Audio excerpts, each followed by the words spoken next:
kung kaya niya ito, minus yung droga at krimen.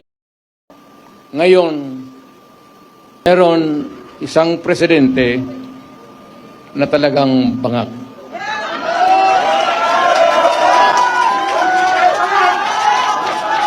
Hindi naman buang, pero yung bisyo ng droga, long term yan. Maging ulol si Marcos,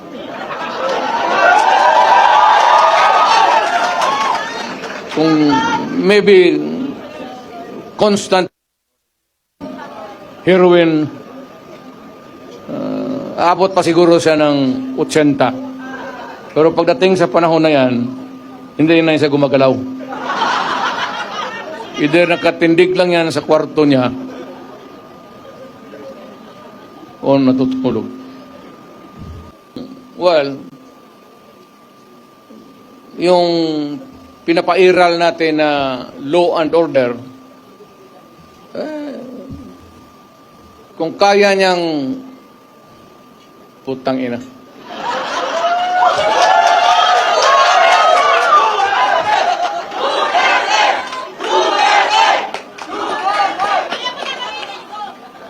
Alam mo, kung ako ang durugista,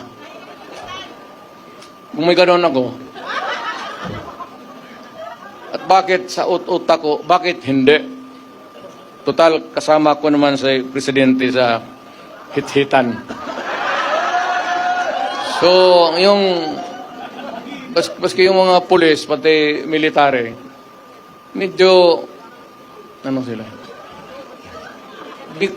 Because of the incongruity. Hindi magkasya eh.